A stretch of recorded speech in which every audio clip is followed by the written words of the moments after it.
आज का ये दिन जो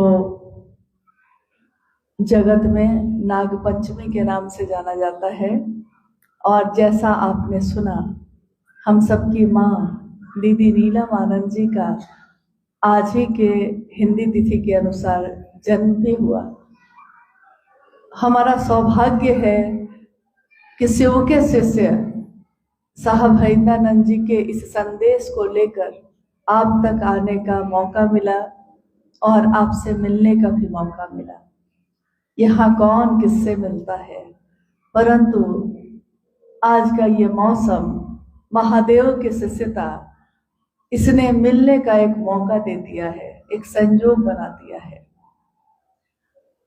जैसा कि आप नाम से जानते हैं, शिव की चर्चा, शिव को गुरु बनाने का ये संकल्प, ये संदेश शिव के शिष्य साहब हरिंद्रानंद जी का है, जिनका जन्म इस कालखंड में 31 अक्टूबर सन 1948 को हुआ।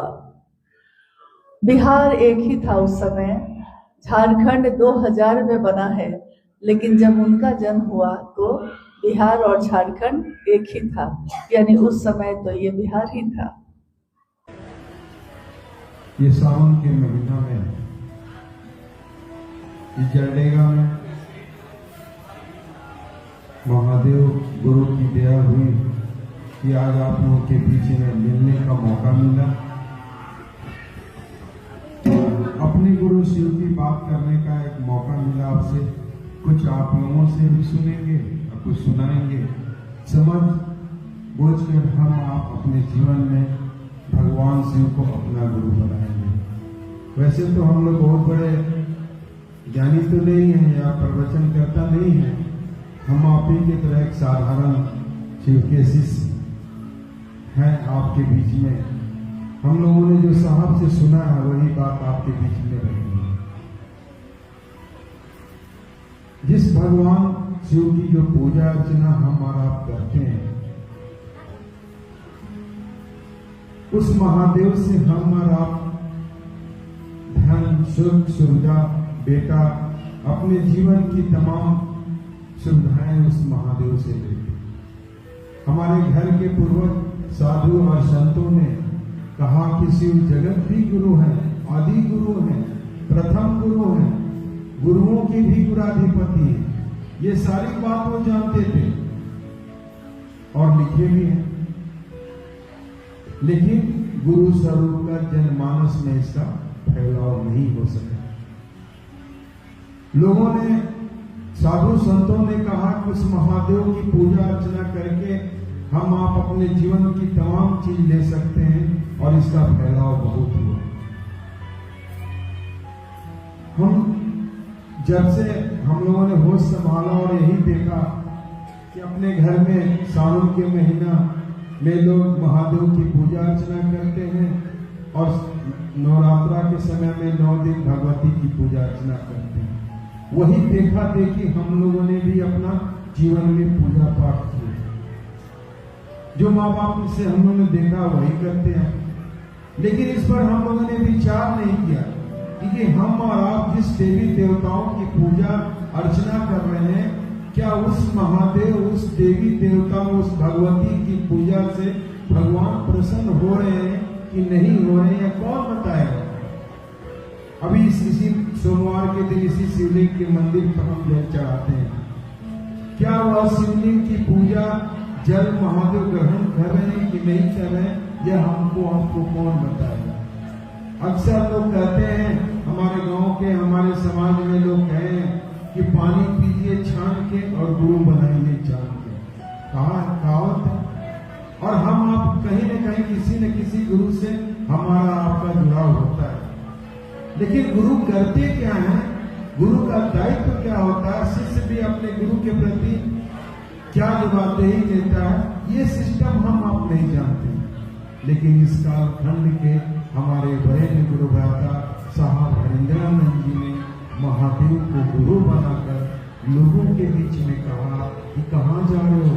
जो तुम्हारे घर के बाबा हैं ना, हमारे दादा भी उनको बाबा कहे, हमारे पिताजी भी बाबा कहे, हम भी बाबा कह रहे हैं, आने वाला पीढ़ी उसको बाबा कहेगा। इसको भोला कहते हैं, शंकर कहते हैं, शिव कहते हैं, महादेव कहते हैं, यहाँ तक उसको महेश्वर भी कहते हैं। वही महादेव हमारे आपके गुरु हैं। उन्होंने कहा कि उसी महादेव को तुम अपना गुरु बनाओ। जिस प्रकार हम और आप अपने घर को अपना बनाते हैं ना, अपने बीवी को अपना बनाते हैं, अपनी संपत्ति अपना समझते हैं, ठीक उसी तरह से शिव मेरे गुरु हो जाए और उस महादेव से हमारा आपका जुड़ाव कैसे होगा, इसके लिए साहब ने हमको और आपको 3 सूत्र बताए हैं। करोड़ों हृदय में शिव गुरु की स्थापना की है। हम लोग उनके बारे में कुछ बात करेंगे। क्या है ये शिव गुरु की शिष्यता? ये जो घर घर के बाबा शिव हैं, उनसे हमारा नाता कैसे जुड़ेगा सही में और परिणाम मिलेगा जीवन में, इसके विधा, इसके मंत्र, इसके सिद्धांत के दाता साहब श्री हरिंद्रानंद जी की यह जो यात्रा चल रही है, जिस यात्रा के पड़ाव पर हम आप सभी आज यहाँ उपस्थित है, खड़े हैं, तो यहाँ हम आप चलिए उनको यानी साहब दीदी को एक साथ मिलकर प्रणाम करते हैं जहां है वहीं से, और उनसे इस आशीर्वाद की कामना करते हैं आज के इस पावन आयोजन में, जहां शिव के गुरु स्वरूप की बात हो रही है। हम सबों के बीच में यह अनमोल घड़ी है जो घटित हो रही है। हमको आपको मालूम होना चाहिए कि लोक चेतना पर मानव के मन में, मानव सृष्टि के मन में शिव की सूचना है। यह सूचना हमारे लिए लाभदायक कैसे हो जाएगा, यानी उस शिव से संपर्क कैसे हो जाएगा, इस रहस्य का उद्घाटन हमारे आपके बीच में इस कालखंड के महामानव साहब श्री हरिंद्रानंद जी ने आरंभ किया इस धरती पर। यह रहस्य की एक बात है जो जाना बहुत लोगों ने, लेकिन हमारे आपके जैसे आम लोगों को उन लोगों ने नहीं बताया। क्यों नहीं बताया? ये कारण तो हम नहीं जानते हैं, आप भी नहीं जानते हैं। वह शिव जो हमारी सांसों में चल रहा है, वह शिव जो हमारे मन प्राण में अवस्थित है, वह शिव मेरे गुरु हो सकते हैं। इस बात पर किसी ने हमको आपको बताने का काम नहीं किया, और बहुत बड़ा उपकार, ये कल्याण कहिए कि हमारी सांसों में आने जाने वाले वो जो शिव हैं, वो जो शक्ति हैं, उनका पता, उनसे मुलाकात कैसे हो, इस बात की कला बता दी साहब श्री हरिंद्रानंद जी ने, जिनको आज जमाना साहब के नाम से जानता है। कबीर कहते हैं साहब के बारे में कि साहब मिले साहुरी में, मन लागा मोरा यार फकीरी में। ये शिव के अवतार हैं। ये लोग, ऐसे लोग आते रहे हैं इस धराधाम पर, लेकिन लोगों ने हमको आपको शिव से जोड़ने का काम नहीं किया। इस काम को साहब श्री हरिंद्रानंद जी ने शुरू किया, और दीदी मंडीला मानू ने इसी जंगल, इसी पहाड़ की बेटी मनापुर, जो पलामू जिला में है, और साहब का जिला बिहार राज्य में सिवान में है, जहां एक गांव है अमलोरी, वहां 31 अक्टूबर 1948 को हमारे आपके साहब श्री का अवतरण हुआ, जन्म हुआ। जैसे हम आप सभी मां के गर्भ से बाहर आए, वैसे उस शक्ति का, उस शिव स्वरूप व्यक्तित्व का आविर्भाव हुआ इस धरती पर 31 अक्टूबर 1948 को, और इनके पिताजी शिक्षा विभाग के पदाधिकारी। उसी तरह दीदी मां का जन्म 27 जुलाई को 1952 को मनातू गढ़ में हुआ, राजघराने में हुआ, इसलिए दीदी माँ को राजमणि कहा जाता है। इसी परिवेश में उनका जन्म हुआ, लालन पालन हुआ। साहब श्री से उनका मिलन 22 मई 1972 को जीवन संगनी के रूप में हुआ। विवाहोत्सव मनाया गया इस धरती पर और दोनों की यात्रा चल पड़ी शिव गुरु के सानिध्य में। और जिस साहब की बात अभी हमने आपने किया, सुन रखा है या जानते हैं सभी लोग, उन्होंने इस चीज को पाया अथक प्रयास से। हम आप आम और सामान्य लोग हैं, हम आप जगह ढूंढते हैं। सच है ये, सच मानो। बिरले लोग यहां आते हैं जो शिव को ढूंढते हैं, शाश्वत को ढूंढते हैं और वो मार्ग दे देते हैं आम आवाम को चलने के लिए। इसीलिए उनको महामानव कहा जाता है, जो सामान्य मानव के चलने का मार्ग प्रशस्त करता हो, जो निर्माण करता हो। और उनके जन्म के दिन दीपावली का दिन था। दिए जले। दिए कब जलाते हैं हम अपने घरों में? जब कोई शुभ काम होता है। जब भी कुछ शुभ हो तो रोशनी के दिए जलाते हैं। हमारी सभ्यता, हमारी संस्कृति में रोशनी को जलाया जाता है, बुझाया नहीं जाता। हालांकि अभी थोड़ा सा कभी कभी देखते हैं कि बहुत जगहों पे लोग दिए को बुझाने लगते हैं, मोमबत्ती को बुझाने लगते हैं। लेकिन भारत की संस्कृति ये कहती है कि यहाँ हमेशा ज्ञान का दिया जला है। जब भी हर पल शुभ है, तो जिस पल में हम खड़े होकर ईश्वर को याद करते हैं, हम उसमें दिया जलाते हैं। और आज के इस परिवेश में महेश्वर शिव के गुरु स्वरूप की बात लेकर हम लोग भी आए हैं। यहाँ पहले से ही शिव से लोग जुड़े हुए हैं, क्योंकि जुड़ाव सिर्फ एक दिन का नहीं होता। जब भी हम किसी से जुड़ाव करते हैं तो वो जीवन भर का होता है। जब किसी लड़की का, एक बच्ची का ब्याह होता है कहीं, तो वो ब्याह जीवन भर के लिए होता है। एक रिश्ता जो उसके धर्म पिता, धर्म माँ से बनता है, वो जीवन भर के लिए बनता है। यानी मन के रिश्ते जब भी हम जोड़ते हैं तो वो जीवन भर के लिए होते हैं, कभी एक दिन या एक पल के लिए नहीं होते। जब उस भगवान शिव को, जिनके अनेक स्वरूप जगत में पूजित है, महादेव के अनेक स्वरूपों में कुछ ऐसे नाम हैं जो जगत में बहुत प्रसिद्ध हैं, जैसे जिसकी पूजा हम आप करते आए हैं। महादेव यानी देवों के देव, महादेव। महाकाल यानी काल पे भी जिसका नियंत्रण है, काल भी जिनके अधीन है, उनको कहा जाता है महाकाल। महामृत्युंजय।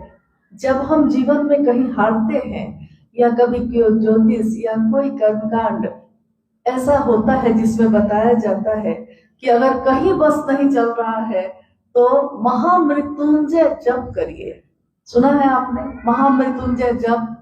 ओम त्र्यंबकम यजामहे। यानी महामृत्युंजय किसका स्वरूप है? ये भी महादेव का ही स्वरूप है। और इसमें वो जीवन और मृत्यु के चक्र से हमको आपको मुक्त करते हैं। इसलिए रुद्राभिषेक के द्वारा और मंत्र के, महामृत्युंजय मंत्र के द्वारा हम शिव के उस स्वरूप की अभ्यर्थना करते हैं जो हमको इन कष्टों से, इन पीड़ाओं से मुक्त करते हैं। महादेव ही है वो, लेकिन महादेव का एक ऐसा स्वरूप। महादेव ही है अघोरियों के भी आराध्य। अघोरी जो चिता का भस्म लपेटे हैं, रुद्राक्ष की मालाओं को पहना है उन्होंने, और सड़क पे, पहाड़ पे, कहीं भी रहते हैं, महादेव की पूजा करते हैं, उनको हम अघोरी कह के जो पुकारते हैं, उनके भी आराध्य मुख्य रूप से महा और अघोरेश्वर शिव है। जब कोई शमशानी होता है, शमशान की आराधना करता है, तंत्र और मंत्र का सहारा लेता है, उसके भी सर्वोच्च शिखर पे, उसके भी इष्ट, उसके भी आराध्य महाकपालेश्वर शिव, नाम सुना होगा आपने। कहीं कहीं मंदिरों के नाम भी इन नामों से बने होते हैं। महाकपालेश्वर शिव, महामृत्युंजय शिव। उज्जैन में जाइए तो महाकाल का है मंदिर वहां। देवघर जाइए, बाबा धाम, देवघर को हम कहते हैं बाबा धाम, यानी हमारे लिए वो महादेव बाबा भी है। इतने देवी देवता हैं, 33 करोड़ से ज्यादा देवी देवता जिस देश में है, एकमात्र महादेव को हम अपने इतना निकट पाते हैं, इतना नजदीक है वो कि हम उनको बाबा कहकर पुकारते हैं। और किसी देवी देवता को हम बाबा कहते हैं? नहीं कहते। सबके पूजा में कोई कर्मकांड है, कोई तरीका है। महादेव की पूजा में कौन सा कर्मकांड है? जल कहीं का हो, आपने भाव से अभिमंत्रित कर दिया और शिवलिंग पे चढ़ा दिया। फूल कोई भी हो, महादेव सब ग्रहण करते हैं। फल कोई हो, महादेव सब ग्रहण करते हैं। कोई चांदी का दिया जलाता है, कोई सोने का दिया जलाता है, कोई मिट्टी का, कोई गोबर से बना दिया जलाता है। महादेव के पास सब स्वीकार है, क्योंकि महादेव हर उस चीज को स्वीकार करते हैं जिसमें भाव हो। भाव के बिना कोई रिश्ता नहीं होता। कोई रिश्ता, लौकिक रिश्ता भी भाव के बिना अटूट नहीं हो सकता। पति का भाव, पत्नी का भाव, अगर इन दोनों में से किसी एक का भाव ना हो, पत्नी है वो, पूरा जीवन बिता दिया उसने, पति से प्रेम नहीं हो पाया, भाव नहीं हुआ, तो पति और पत्नी तो रहे जीवन भर, लेकिन भाव स्तर पे मन नहीं जुड़ सका। इसलिए पति नहीं जानता कि पत्नी क्या चाहती है, पत्नी नहीं जानती कि पति क्या चाहता है। माँ है, पुत्र पुत्री है, भाव अगर है तो पिता जब वृद्ध होते हैं, बुजुर्ग हो जाते हैं, तो पुत्र उनकी सेवा करता है, उनकी देखभाल परवाह करता है। परंतु अगर पुत्र का भाव सो जाए, अगर पुत्र का भाव सो गया, तो वही पुत्र नशे की हालत में अपने ही माता की जान ले लेता है, अपने ही पिता को कुल्हाड़ी से मारकर खत्म कर देता है। हमेशा आप अखबार में पढ़ते हैं, यानी भाव ना हो तो रिश्तों का कोई अर्थ नहीं। और महादेव को भाव चाहिए, पूजा में तो भाव चाहिए। महादेव का एक स्वरूप है जगत गुरु शिव का, आदि गुरु, आदि योगी, यानी कोई भी ऐसी चीज जो दुनिया में है, जगत में है, अगर महादेव के पास नहीं है तो दुनिया में भी वो नहीं होगा। अगर महादेव अर्धनारीश्वर है, यानी पुरुष भी है और स्त्री भी है, हर मानव शरीर में स्त्री और पुरुष दोनों के गुण होते हैं, संतुलन में होते हैं। तो जिसमें स्त्री गुण ज्यादा है वो स्त्री है, जिसमें पुरुष गुण ज्यादा है वो पुरुष है, और जिसमें कभी आपने देखा होगा अगर संतुलन गड़बड़ाया है तो कोई ना कोई ऐसी स्थिति में वो खड़े हैं जिसमें न पुरुष है न स्त्री है। परंतु महादेव का अर्धनारीश्वर स्वरूप ये दिखाता है, ये बताता है कि संतुलन में ये दुनिया चलती है। महादेव असंतुलन नहीं पसंद करते। इसीलिए गरीब हो या अमीर हो, किसी भी जाति का, किसी भी धर्म का हो, लेकिन शिव के सामने सब एक ही हैं। यहाँ कोई बड़ा छोटा नहीं होता। महादेव के गुरु स्वरूप से, जगत गुरु की कुर्सी पे कौन है? शरीर में बहुत सारे लोग गुरु हैं, हमारे गांव में, हमारे शहर में, हमारे राज्य में, हमारे देश में, विदेश में बहुत सारे लोग ऐसे हैं जो हमको और आपको कोई ना कोई सही रास्ता दिखाते हैं कुछ दूरी तक। कुछ दूरी के बाद वो भी यही कहते हैं कि मंत्र का जप करते रहिएगा तो इष्ट से आपका संपर्क हो जाएगा, उनकी कृपा होगी तो आपका जीवन सुंदर होगा, आपकी जो पीड़ा है, कष्ट है, खत्म होंगे। कुछ दूर के बाद उनका सामर्थ्य, उनकी सीमा भी खत्म हो जाती है। लेकिन क्या जगत गुरु शिव कोई नियम लगा सकते हैं, कोई बंधन बांध सकते हैं? जितने भी धर्म आज दुनिया में है सब मानव के द्वारा निर्मित है, लेकिन आध्यात्म का अर्थ होता है जो जाति, धर्म, लिंग, वर्ण, संप्रदाय, ये सबसे ऊपर की बात हो रही है। इंसान का इंसान से प्रेम हो, एक मानव का, एक जीवात्मा का शिव से प्रेम हो, इसकी बात है। तो इस बात में कौन सा नियम? कोई मांसाहारी है, कोई शाकाहारी है, कोई प्याज लहसुन भी नहीं खाता, ऐसा भी है। कोई अमीर है, कोई गरीब है, कोई किसी जाति का है, कोई किसी जाति का है। परंतु जैसे ही हम एक मानव ये कहते हैं, हे शिव आप मेरे गुरु हैं, शिव को गुरु मानने के बाद पहला सूत्र जो हम कहते हैं, हे शिव आप मेरे गुरु हैं, मैं आपका शिष्य हूं, मुझे शिष्य पर दया कर दीजिए। जैसे हम कहते हैं महादेव को गुरु के रूप में पुकारते हैं, और वहां हम कहाँ खड़े हैं? शिष्य बनकर खड़े हैं। मेरे पिताजी हैं, तो उनसे हम सारी संपत्ति मांग सकते हैं, सारी सुविधा मांग सकते हैं, लेकिन मेरे वही पिताजी पढ़ाने का काम भी करते हैं, गुरुजी भी हैं, शिक्षक भी हैं। तो हमको उसी पिताजी से ज्ञान लेने के लिए क्या बनना पड़ेगा? क्या बनना पड़ेगा? शिष्य बनना पड़ेगा। क्योंकि ज्ञान एक ऐसी चीज है जो जबरदस्ती नहीं सिखाई जा सकती। मेरी माँ को भोजन बहुत अच्छा बनाने आता है, मुझको उतना अच्छा नहीं आता। मुझको उनसे उतना ही सुंदर भोजन बनाने के लिए ज्ञान लेने की जरूरत पड़ेगी। यानी माँ तो है, वो भोजन बनाकर मुझको दे सकती है, लेकिन बनता कैसे है, क्या तरीका होता है, क्या इसका अभ्यास होता है, इसके लिए हमको मन को एक भोजन बनाने के लिए भी मन को उन्मुख करना पड़ता है, मन को उस दिशा में ले जाना पड़ता है। अगर हम शरीर से सामने खड़े हों और मेरी माँ कह रही है हमको ऐसे बनाओ, ऐसे बनाओ, ऐसे बनाओ, लेकिन मेरा मन वहां नहीं है, तो हम कभी भी सीख सकते हैं? कभी नहीं, मन नहीं है। और शिव के शिष्य साहब हरिंद्रानंद जी ने यही कहा कि आपका मन ही साधन है। मन, यही मन कोई चीज सीखता है, कोई चीज भूलता है। यही मन किसी को अपना बनाता है, किसी को पराया बनाता है। इसी मन पे बार बार जब हम दोहराते हैं, हे शिव आप मेरे गुरु हैं, मैं आपका शिष्य हूं, मुझे शिष्य पर दया कर दीजिए। जब बार बार दोहराते हैं, आपने देखा होगा पहाड़ों पे, अभी बारिश का महीना है ना, सावन चल रहा है, बारिश का महीना है, एक कठोर तत्व है, पहाड़, पत्थर, चट्टान कठोर है, और पानी मुलायम है, कोमल है।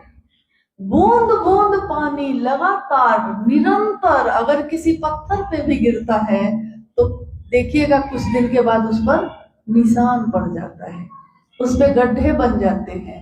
अगर लगातार ऐसा कुछ समय तक चलता रह गया, वो पत्थर फट जाता है, दो भाग में हो जाता है। कि कोई औकात नहीं, कोई भी साथ नहीं है, लेकिन अगर वो निरंतर गिरता रहा तो क्या होता है? पत्थर जैसा कठोर भी पिघल जाता है। हमारा आपका मन कैसा है? हमारा आपका मन तो पत्थर जैसा नहीं है, थोड़ा कोमल तो है। कितना भी हम इंसानियत भूल गए हैं, तब भी अगर कोई अनजान आदमी भी लगातार रोता हुआ दिखता है तो उसके दुख को देखकर हमारी आंखों में आंसू आते हैं। यानी हमारा मन पत्थर का नहीं है, हमारा मन बहुत ही कोमल है। और इस कोमल मन में महादेव की दया से संजात भीगा हुआ आर्द्र ज्ञान जब उतरता है तो इस मन पे महादेव की छाप पड़ती है।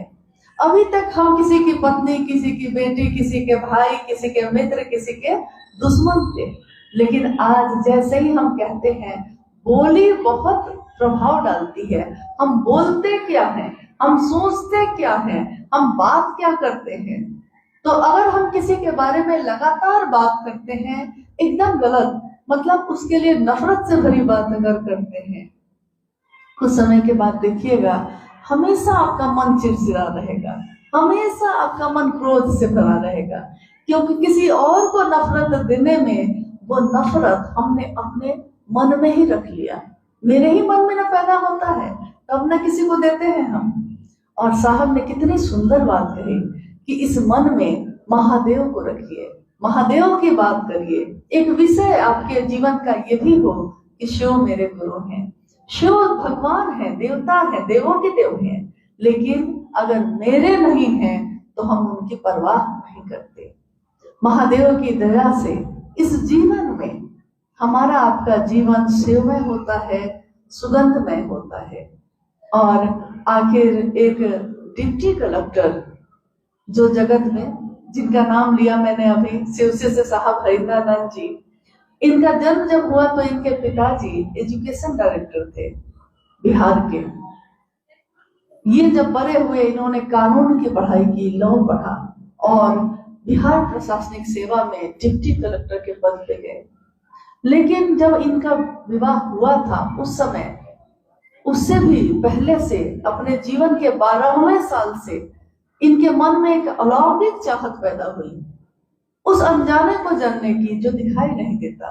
ये कौन है जो हमको लाता है, ये कौन है जो हमको लेकर जाता है। तो 12 साल की आयु में उन्होंने शमशान साधना शुरू कर दी। एक बड़े पदाधिकारी का बेटा, बड़ा बेटा, प्रथम पुत्र अगर शमशान जाने लगे, कब्रिस्तान जाने लगे तो माता पिता घबरा जाते हैं कि मेरा बेटा बर्बाद हो गया। उनके पिता ने उस दिन कहा भी कि तुम महादेव महादेव करते हो, बर्बाद हो जाओगे, कुछ नहीं बन सकोगे। और साहब ने अपने पिता को कहा था, उस दिन कहा था जब वो किशोरावस्था में थे। उन्होंने कहा, पिताजी लोग क्या क्या करके बर्बाद होते हैं, मैं देखना चाहता हूँ महादेव महादेव करके मैं कितना बर्बाद होऊंगा। और महादेव महादेव करके कोई बर्बाद नहीं होता, महादेव उसको आबाद करते हैं। महादेव ही गृहस्थों के भी साकार आदर्श है। वो सिखाते हैं कि जीवन में, गृहस्थ आश्रम में सुंदरता कैसे बनाई जाती है। शिव भाव में रह के पूरा परिवार, समाज, ये पूरी दुनिया किस तरह शिव जैसा हो जाती है। महादेव किसी धर्म के नहीं, महादेव किसी जाति के नहीं, वो हर जीवात्मा के लिए है, पूरी दुनिया के लिए एक जैसे हैं। सारी चीजें बाद में बनी हैं, लेकिन महादेव तो इस सृष्टि को बनाने वाले ही हैं। तो उस महादेव से अगर हम ज्ञान लेंगे तो महादेव किसके जैसा बनाएंगे। कोई गुरु अपने शिष्य को किसके जैसा बनाता है? कोई गुरु अपने शिष्य को अपने जैसा बनाता है। अगर कोई पहलवानी सिखाता है, हम शिष्य बनकर उसके पास जाते हैं, तो वो हमको क्या सिखाएगा? पहलवानी। और एक दिन वो मुझ अपने से भी ज्यादा बढ़िया पहलवान बना देता है। अभी ये संगीत बज रहा है, कभी इन्होंने संगीत बजाना सीखा होगा, बचपन से तो किसी को नहीं आता, लेकिन इन्होंने जिससे सीखा होगा, हो सकता है जिसने सिखाया होगा आज ये उससे भी अच्छा बजाते होंगे। जिससे सीखने गए थे उसने संगीत सिखाया कि नहीं, खुद से भी अच्छा सिखाया। हमारे बच्चे स्कूल में पढ़ने जाते हैं, कोई गणित के शिक्षक हैं, वो गणित का सारा ज्ञान उसमें उतार देना चाहते हैं। यानी कोई गुरु अपने शिष्य को अपने जैसा बनाता है, खुद से बेहतर। शिक्षक है, कलेक्टर बना सकते हैं, तो शिव भी अनेक रूप में है, लेकिन जब गुरु के रूप में होंगे तो वो क्या बनाएंगे? हमको शिव जैसा बनाएंगे, शिव ही बनाएंगे। शिव से भी बेहतर कुछ हो सकता है तो वो भी बना सकते हैं। मुख्य रूप ये है कि हम उनको जानते कितना है, हम उनको मानते कितना है, हमारा जुड़ाव कितना है। ज्ञान एक ऐसी चीज है जिसमें विश्वास नहीं हो तब भी चलेगा। कोई जरूरी नहीं है कि आप भाव के साथ आइए, आप विश्वास के साथ आइए। बिना विश्वास के एक बच्चा स्कूल जाता है, उसको अपने शिक्षक से कोई प्रेम नहीं है, लेकिन अगर स्कूल जाता रहा तो शिक्षक ज्ञान दे देते हैं। बिना विश्वास के भी अगर महादेव को गुरु मानता है कोई, महादेव उसको अपना शिष्य बनाते हैं और उसमें शिव का भाव जगाते हैं। अपने बचपन से मैं आध्यात्म का शौकीन रहा हूं, मेरा शौक रहा है आध्यात्म। और धीरे धीरे आध्यात्म के चलते मैं शिव से जुड़ता गया।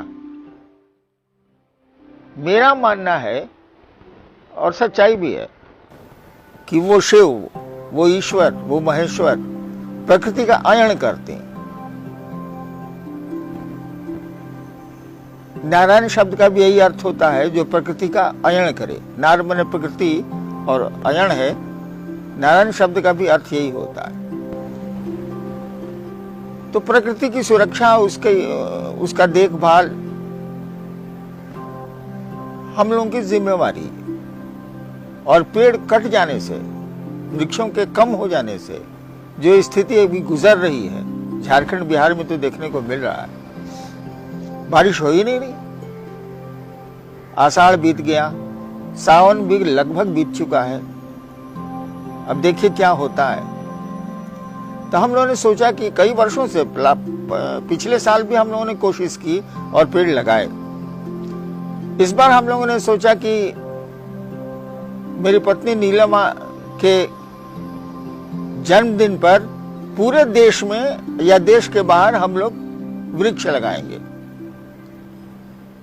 अभी तक तो पूरा आकलन नहीं आया है कि कितने वृक्ष लगे हैं, फिर भी करीब करीब 14-15 लाख वृक्ष हम लोग लगा चुके हैं, लगा रहे हैं, अभी भी काम जारी है।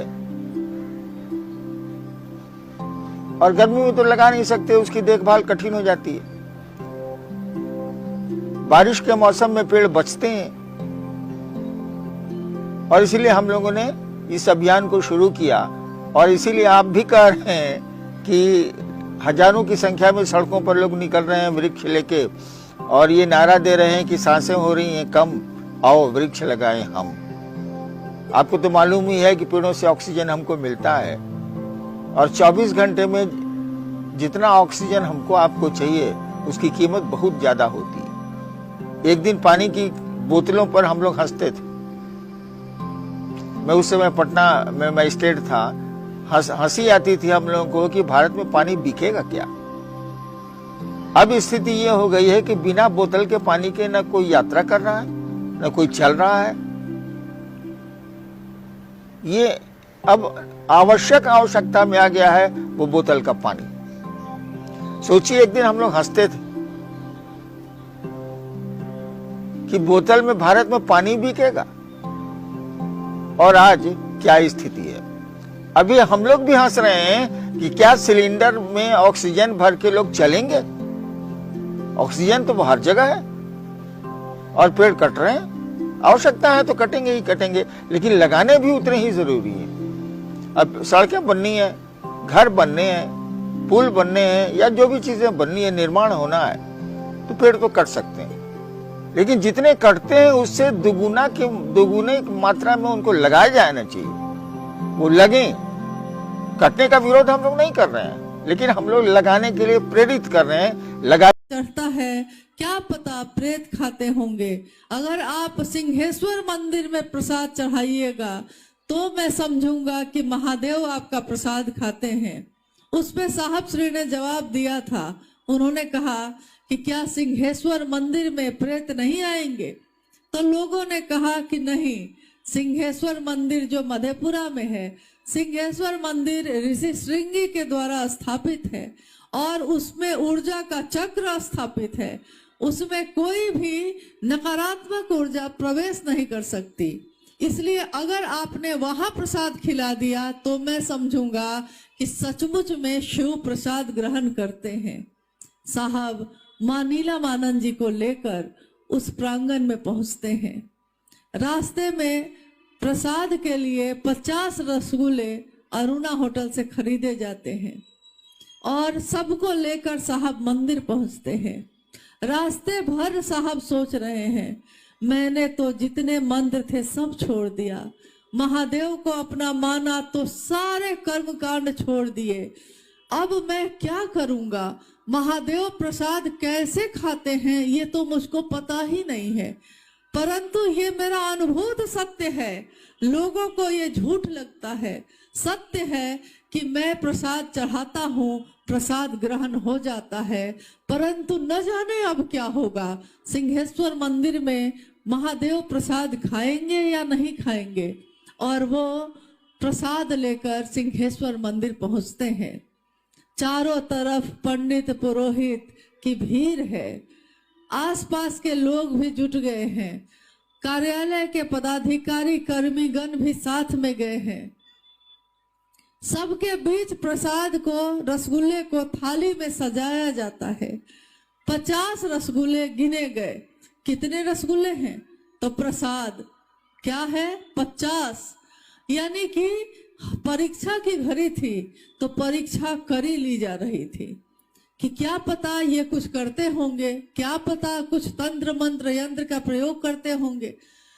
रसगुल्ले रख दिए गए शिवलिंग के दाहिने तरफ और दरवाजों को बंद कर दिया गया। जब तक रसगुल्ले रखे गए, दरवाजे बंद हुए, तब तक रोशनी थी, बिजली थी। जैसे ही रसगुल्ले रख के दरवाजे बंद हुए, बिजली चली गई कुछ मिनट के लिए। सारे लोग प्रांगण में खड़े हैं, बिजली गुल हो गई। पेट्रोमैक्स जलाने के लिए कोई भागा, कोई दौड़ा। जब तक पेट्रोमैक्स आया, बिजली फिर आ गई और दरवाजे की दरार में से लोगों ने देखा कि थाली जो शिवलिंग के दाहिने तरफ थी, अब वो थाली दाहिने तरफ नहीं थी, पूरी की पूरी थाली शिवलिंग के बाईं तरफ थी। और जब दरवाजा खोला गया तो 50 रसगुल्ले में से 15 रसगुल्ले गायब थे ही नहीं थाली में। 35 रसगुल्ले बचे हुए थे।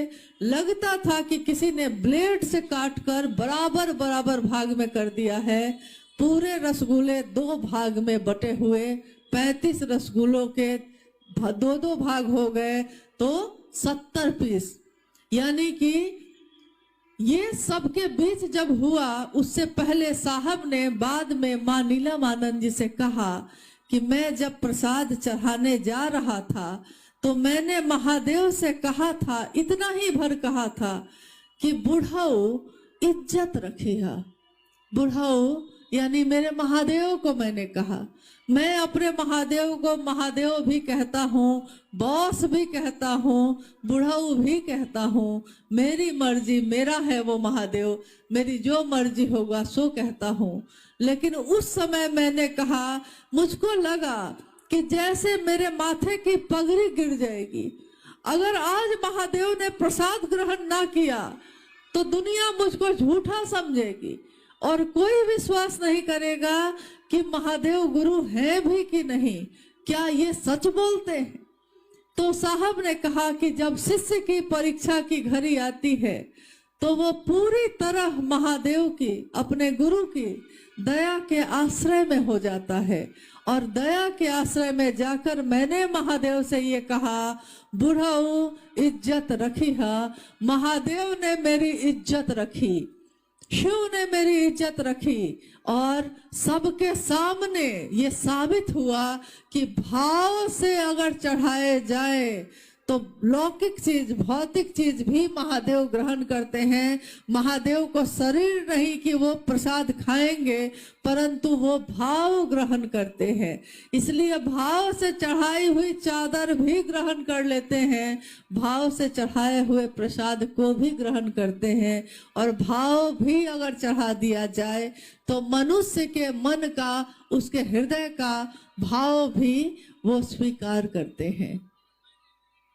इसी को साहब ने पहला सूत्र बनाया। उन्होंने कहा, महादेव की दया हो तो किम न सिद्धते भूतले। महादेव की दया हो तो क्या नहीं हो सकता। इन तीनों सूत्रों का निरूपण करके उन्होंने जनमानस को दिया, लोगों को दिया। उन्होंने कहा कि आपके भी गुरु शिव हो सकते हैं, मेरे गुरु शिव हैं, तुम्हारे भी हो सकते हैं। शिव को अपना गुरु बनाओ और दूसरों से भी ये बात कहो। अक्सर हम कहते हैं कि मैं तो शिव का शिष्य हो ही गया, तो मैं दूसरे से कहने क्यों जाऊं, क्यों ये जरूरत है कि मैं दूसरे से ये बात जाके कहूं। एक कहानी है, एक घटना है कि एक बार एक गुरुकुल में एक गुरु हुए, उनके बहुत सारे शिष्य हुए। गुरु जब वृद्ध होने लगे, गुरु जब बूढ़े होने लगे, तो उन्होंने सोचा कि मैं अपना उत्तराधिकारी किसी को बना देता हूँ, मेरे बाद भी ये परंपरा चलनी चाहिए, क्योंकि जब कोई गुरु शरीरधारी होता है तो उसके उत्तराधिकारी होते हैं। हमारे गुरु शरीर में है ही नहीं, तो इसमें शिव की शिष्यता में इसीलिए कोई उत्तराधिकारी नहीं। शिव है, शिव थे, शिव रहेंगे। तो जब शिव खुद है तो इसका कोई अगुआ नहीं होगा, कोई उत्तराधिकारी नहीं होगा। परंतु जब कोई शरीरधारी होता है तो उसमें होता है। उस गुरु के आश्रम में भी ये बात हुई। गुरु ने शिष्यों की परीक्षा लेनी शुरू की। धीरे धीरे करते करते करते करते 2 शिष्य ऐसे हुए जो सारी परीक्षाओं को उत्तीर्ण करके आगे बढ़ गए। गुरु ने सोचा कि अब मैं क्या करूं, अब तो ये 2 शिष्य बच गए, अब ये 2 शिष्य में से किसी एक को चुनना है, तो कैसे चुनूंगा। उन्होंने चुनने के लिए एक प्रयोग किया। गुरु ने गेहूं के दाने पोटली में बांधकर 2 पोटली बांधी, दोनों शिष्यों को बुलाया और दोनों को दे दिया। कहा कि मैं कुछ दिनों के लिए भ्रमण पे जा रहा हूँ, जब लौटूंगा तो ये जो मैंने तुमको गेहूं की बालियां दी हैं, गेहूं के दाने दिए हैं, ये मुझको जैसा मैं दे के जा रहा हूँ वैसा ही वापस चाहिए। कह के गुरु चले गए। दोनों शिष्यों ने सोचा कि गुरु ने दिया है, गुरु की दी हुई चीज सर्वोत्तम होती है। तो उन्होंने क्या किया कि गेहूं के दाने की बाली जो थी, दाने जो थे, एक पोटली, एक शिष्य ने एक पोटली जाकर अपनी अलमारी में सुरक्षित करके बंद कर दिया, ताले लगा दिए उस पे। कहा कि गुरु की दी हुई चीज है, बेशकीमती है, ऐसा ना कहीं कोई ले ले, ऐसा ना कहीं इधर उधर गिर जाए। तो उसने बड़ा सुरक्षित करके रख दिया उसको। दूसरे शिष्य ने सोचा गुरु ने दिया है, गुरु शिष्य को जो देता है दूसरों में बांटना चाहिए।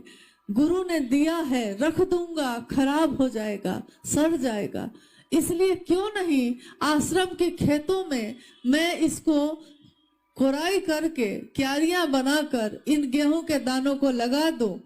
तो गुरु के आने में तो अभी बहुत समय है, ऐसे रखूंगा तो गेहूं के दाने सड़ जाएंगे, खराब हो जाएंगे। तो उसने उस पोटली के जिसमें दाने थे गेहूं के, पोटली निकाली, पीछे खेत में क्यारियां बनाई, गेहूं के दाने को छीटा और सिंचित किया पानी से। उसमें धीरे धीरे पौधे निकलने लगे, धीरे धीरे पौधे बड़े हुए, बालियां आ गईं और उसी समय गुरु आश्रम में वापस लौटे। उन्होंने अपने दोनों शिष्यों को बुलाया और कहा कि मैंने जाते समय जो गेहूं की पोटली तुमको दी थी मुझको वापस करो। पहला शिष्य बड़ा खुश होके गया कि मैंने तो बड़ा सुरक्षित करके रखा है, अलमारी में बंद करके रखा है। जब उसने निकाला और पोटली लेकर गुरु के पास आया, पोटली को खोला, गेहूं के सारे दाने सड़ चुके थे।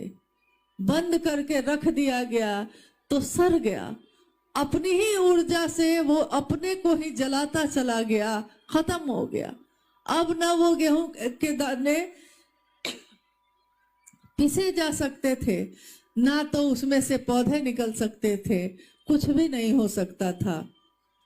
गुरु ने अब दूसरे शिष्य को बुलाया और बुला के कहा कि मैंने तुमको गेहूं के जो दाने दिए थे उसको वापस करो। पहले ने तो नष्ट कर दिए, दूसरे शिष्य ने आंखें झुका ली।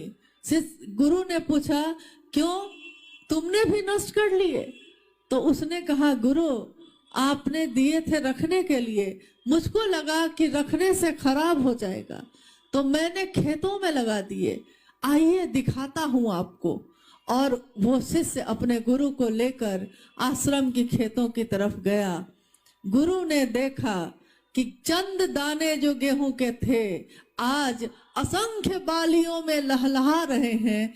और शिष्य को उस गुरु ने कहा मैंने जो तुमको दिया तुमने उसको छीटा और उससे असंख्य दाने पैदा हुए। गुरु जो शिष्यों को देते हैं शिष्यों का कर्तव्य है उसको और बढ़ाना, उसको अपने पास रख के नष्ट नहीं करना। दुनिया में जितना दीजिएगा वो उतना बढ़ेगा। इसीलिए साहब श्री ने कहा कि आपकी बात कोई सुने ना सुने, गुरु नाम लेते रहेंगे, गुरु ही शिव हैं ये बताते रहेंगे। तो आप अपने गुरु का नाम दूसरों के सामने बोलते चलिए, कोई माने ना माने तब भी उसको बताते चलिए। कोई तो मानेगा, कोई नहीं मानेगा, परंतु जब बिया छीटा जाता है तो प्रकृति उसकी रक्षा करती है, प्रकृति उसमें पौधे लगाती है। जिस तरह अनुभया कह रहे थे आपको कि जंगल में पेड़ आपने नहीं लगाए, इसी तरह इस धरती पे जितने भी पेड़ हैं आपने नहीं लगाए। आपको लगता है कि मैंने लगाए थे, मैंने पानी दिया था, लेकिन आपने कुछ दिन पानी दिया था। पेड़ जब बड़ा हो जाता है तो प्रकृति खुद उसका पोषण करती है। शिव की शिष्यता में हम और आप शिष्य बने, लेकिन साहब श्री ने कहा है ये शिव शिष्यता जो उन्होंने मुझको और आपको दी है, हमारा कर्तव्य है इसको छींटना। जितना लोगों को बताइएगा, जितना लोगों से शिव की बात करिएगा, ये गुणात्मक वृद्धि से बढ़ती जाएगी। एक शिव का शिष्य जब अपने शरीर को छोड़ेगा, जब इस लौकिक जीवन को छोड़ेगा, जब शिवलीन होगा तो असंख्य शिव शिष्यों को पैदा करके जाएगा। उसका यह जीवन निरर्थक नहीं होगा, उसका जीवन सार्थक होगा, अपने गुरु के काम में लय होगा। कहते हैं महादेव आपके चरणों में गिर जाए, मर जाए हम, आपके चरण में गिरकर मेरे इस शरीर की मौत हो जाए, लेकिन शिष्य जो है वो कहता है इस तरह अपनी मिट्टी ठिकाने लगे। शिव के चरण में ही हमारी मिट्टी का ठिकाना हो जाता तो इससे सुंदर बात और कुछ नहीं होती। दीदी नीलम जो शिव की शिष्यता की जननी है, मात है, ममता से पोषण देने वाली हैं, उन्होंने अपनी ममता को देते हुए गीतों के माध्यम से, अपनी चर्चाओं के माध्यम से हमेशा लोगों के बीच ये बात कही। दीदी नीलम गीत गाती है, दिल के तारों को छेड़ जाती है। यूं शिष्यों के फूल यहाँ खिलते हैं, यूं दया गुरु की रंग लाती है, महादेव की दया रंग लाती है। मेरा आपका प्रयास होता है, इसलिए जो मिले जहां मिले उससे अपने गुरु की बात जरूर करिए। बहुत लोग अभी वंचित हैं, बहुतों तक ये संदेश नहीं पहुंचा और हमारी आपकी जिम्मेदारी है। साहब ने ये जिम्मेदारी सबको सौंपी है, हमारी जिम्मेदारी है कि हम साहब के इस संकल्प को और बढ़ाएं, आगे बढ़ते जाएं। आज का ये शिव गुरु महोत्सव भी इसी के निमित्त रखा गया है कि इस महोत्सव के माध्यम से हम लोग जहानाबाद, ये इसके निकटवर्ती जो जिले हैं, गया है, ये सब जिले में घर घर में शिव शिष्यता का संदेश दिया जा सके, लोग शिव के शिष्य बने। कैसी होगी वो दुनिया, कैसा होगा वो विश्व जिसमें हर घर में शिव शिष्यता का दिया जलता होगा। हमारे दिल में अगर रोशनी होगी तो हम जिस घर में भी जाएंगे रोशनी लेकर ही जाएंगे। हमारे दिल में अगर शिव शिष्यता का दिया जलेगा तो हर दिए से एक दिया जलता जाएगा और जिस भी घर के सामने से हम गुजरेंगे वो घर शिव के शिष्यों का होगा। शिव के नाम की महिमा का गान होता रहेगा, हरा भोला हरा शिव की गूंज उठती रहेगी। परंतु ये सारे काम हमको करने हैं किनके अनुसार? उन्हीं साहब के अनुसार जिनके कारण हमको आपको ये शिव शिष्यता मिली है।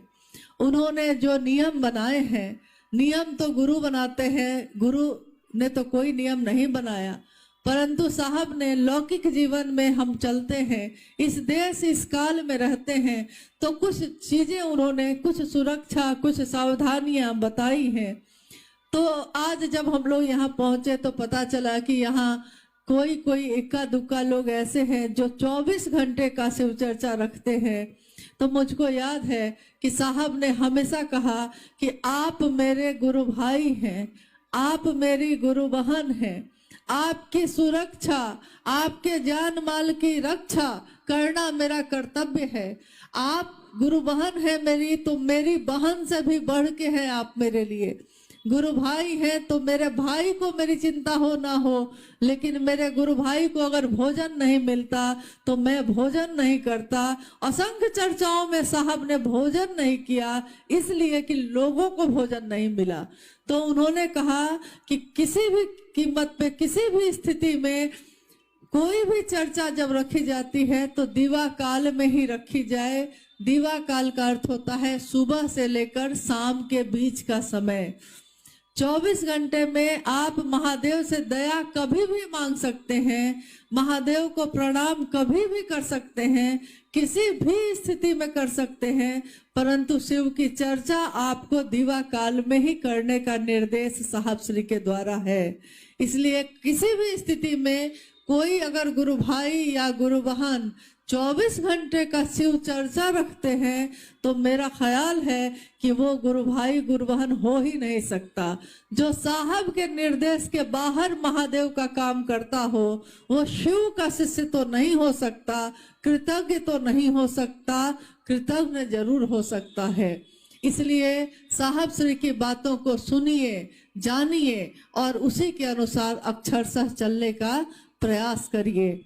आइए, हम लोग के पास अगर कोई जिज्ञासा आई है तो थोड़ा हम लोग उस जिज्ञासा पे भी बात कर लेते हैं। आज का ये मौसम जो जहानाबाद में है महादेव की असीम दया से है, और ये असीम दया महादेव ने कुछ घंटों के लिए की है। इसलिए हम लोग समय पे ही इस कार्यक्रम को खत्म भी करेंगे ताकि जाने वाले लोग ससमय सुरक्षित अपने घर को पहुंच जाएं। आइए, हम लोग कोई जिज्ञासा है तो उस पर बात कर लेते हैं।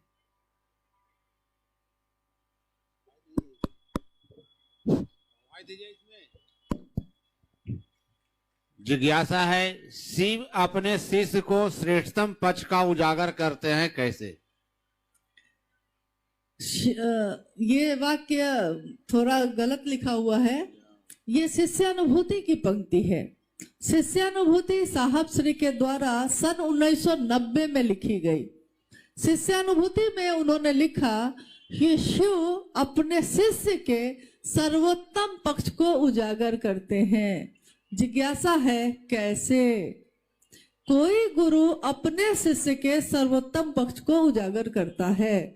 जैसे हम अपने बच्चे को पढ़ने के लिए भेजते हैं मास्टर साहब के पास, शिक्षक के पास, जब भेजते हैं तो वो मास्टर, वो शिक्षक कुछ दिन पढ़ाने के बाद आपको बताता है कि दीदी आपका बच्चा जो है वो उसका गणित बहुत अच्छा है, आप ना इसको गणित साइंस लेकर पढ़ाइए, इसका गणित बहुत अच्छा है, इंजीनियर बन सकता है।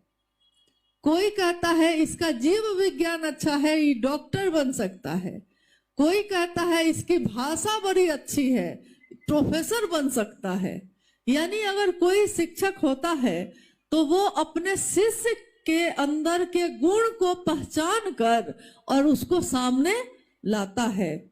जब गुरु शिव होंगे और शिष्य एक जीवात्मा होगी, एक मनुष्य होगा, तो गुरु अपने शिष्य यानी उस जीवात्मा के सर्वोत्तम पक्ष को उजागर करेंगे। जब आपसे कोई पूछता है आप कौन हैं, तो आप कहते हैं मैं मास्टर हूं, मैं किसान हूं, मैं डॉक्टर हूं। आप ये कहते हैं कि मैं दुकान चलाता हूं, दुकानदार हूं। परंतु साहब से जब आवाज ने पूछा था तो उन्होंने कहा था मैं शिव का शिष्य हूं। उस समय वो डिप्टी कलेक्टर थे। साहब ने कहा गुरु जब पूछते हैं, शिव जब गुरु हैं और तब वो पूछते हैं, तो शिष्य के सर्वोत्तम पक्ष यानी कि उसका जीव से शिव हो जाना एक जीव का सर्वोत्तम पक्ष होता है। और देखिए हमारे आपके अंदर ये हुआ है। जो बाह्य परिवर्तन है उसको लोग देख पाते हैं इन आंखों से, जो अंतर का परिवर्तन है, अंदर का परिवर्तन है, वो इन आंखों से दिखाई तो नहीं देता परंतु अनुभूत किया जाता है। अंदर का परिवर्तन यानी हमारा मन बदल गया। जो मन दूसरों के लिए नफरत से भरा होता था अब करुणा से भरा है। जिस मन में पहले दूसरों के लिए पीड़ा देने का भाव था अब सुख देने का भाव है। जो पहले बैठकर लोगों की शिकायतें शिकवे करता था आज लोगों की बड़ाई करता है, कहता है अरे भैया आपने तो बड़ा अच्छा महादेव का काम किया, अरे दीदी आप तो बहुत अच्छा काम करते हैं, कितना अच्छा, आपके साथ चलिए हम भी चलते हैं। देखिए जो मन पहले था हमारा मन आज कैसे बदल गया।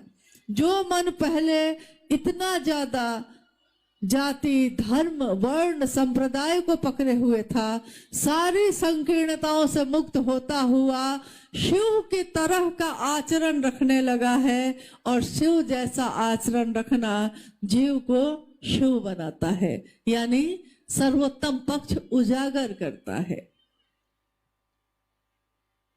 हम लोग 3 सूत्र किस लिए करते हैं? हम लोग 3 सूत्र क्यों करते हैं? क्योंकि कोई शिव का शिष्य होगा तो वो शिव से दया ही मांगेगा। गुरु है तो प्रणाम तो करेगा ही करेगा। और जिस भाव से आप भर जाते हैं, देखिएगा कि बाल्टी में अगर पानी भरिए तो पानी जितना बाल्टी है पानी उतना तो भर जाता है, उसके बाद भी अगर पानी उसमें डाला जाएगा तो बाहर निकलेगा कि नहीं? बाहर निकलता है। तो जब शिव भाव मेरे मन में भरने लगता है और वो भाव अब इतना भर जाता है, इतना भर जाता है कि हमको लगता है कि हम किसी से तो कहें कि शिव गुरु हैं, तो हम दूसरों से शिव की चर्चा करने लगते हैं, दूसरों की चर्चा को सुनने लगते हैं।